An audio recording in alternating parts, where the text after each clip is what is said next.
cara mensyukuri nikmat dengan 3 cara. Syekh Muhammad bin Salih Al-Utsaimin rahimahullah mengatakan, mensyukuri nikmat memiliki 3 rukun, yaitu: pertama, mengakui dengan hati; kedua, memuji Allah dengan lisan; ketiga, mengamalkan dengan anggota badan dengan sesuatu yang diridainya. Al-Qaulul Mufid 2283. Oleh karena itu, mengingkari nikmat Allah pun dapat terjadi dalam 3 hal ini. 1. Hati, yaitu ketika seorang telah melupakan Allah sebagai pemberian nikmat, misal ia meyakini bahwa nikmat yang dia dapatkan berasal dari hasil jerih payahnya semata, rezeki berasal dari tempat kerja dan atasannya, dan seterusnya. 2. Lisan, semisal apa yang dahulu dikatakan Qarun. Allah berfirman, Qarun berkata, sesungguhnya aku hanya diberi harta itu karena ilmu yang ada padaku. Dan apakah ia tidak mengetahui bahwasanya Allah sungguh telah membinasakan umat-umat sebelumnya yang lebih kuat daripadanya, dan lebih banyak mengumpulkan harta? Dan tidaklah perlu ditanya kepada orang-orang yang berdosa itu tentang dosa-dosa mereka. Qs. Al-Qas'ah 78:3. Perbuatan, yaitu dengan menggunakan nikmat-nikmat itu untuk berbuat maksiat kepada Allah. Sebagaimana firman-Nya, tidakkah kamu perhatikan orang-orang yang telah menukar nikmat Allah dengan kekafiran dan menjatuhkan kaumnya ke lembah kebinasaan? Qs.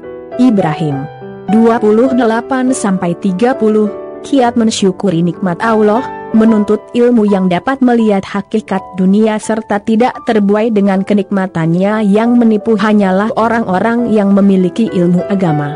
Pantaslah Rasulullah Sallallahu Alaihi Wasallam bersabda, barang siapa yang menempuh suatu jalan untuk menuntut ilmu, Allah akan memudahkan baginya jalan ke surga. Hr.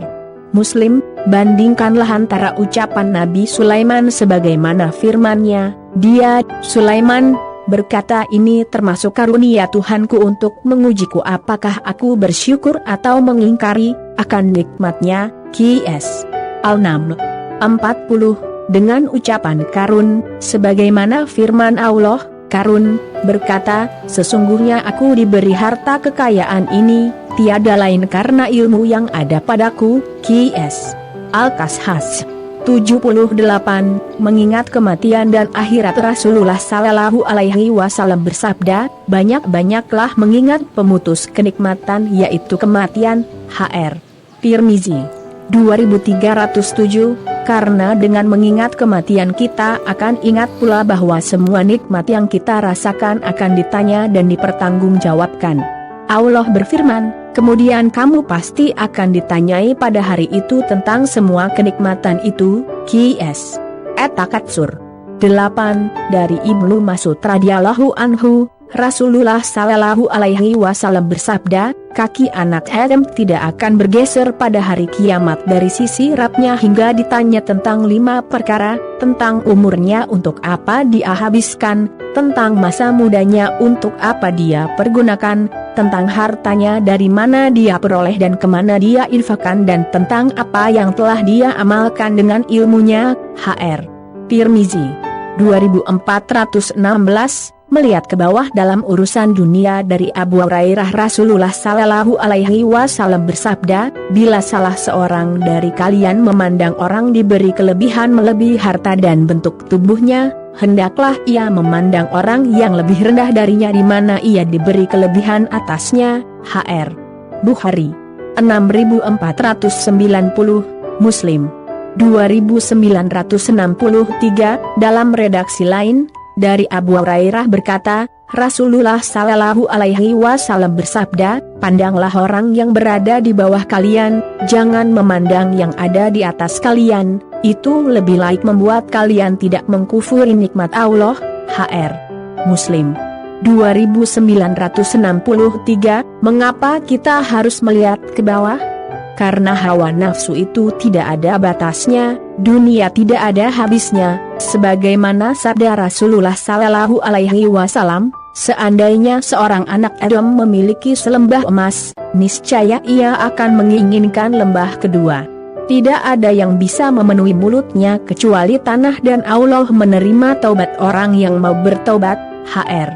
Bukhari 6436, Muslim 1034. Berteman dengan orang-orang miskin. Rasulullah Shallallahu Alaihi Wasallam adalah pribadi yang lebih banyak berinteraksi dengan orang-orang miskin, sampai-sampai beliau bersabda, "Carikan orang-orang lemah untukku, sesungguhnya kalian diberi rizki dan diberi kemenangan karena orang-orang lemah kalian."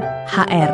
Abu Dawud 2594. Artikel disadur dari tulisan oleh Zahiral Minangkabawi. Dikompilasi dalam audio untuk memudahkan saudaraku memahami dan menghayatinya, terutama bagi yang punya waktu terbatas untuk membaca. Sekian, semoga bermanfaat. Follow Fampage Maribaraja, klik Instagram @maribaraja.com, bergabunglah di grup WhatsApp Maribaraja untuk dapatkan artikel dakwah setiap harinya.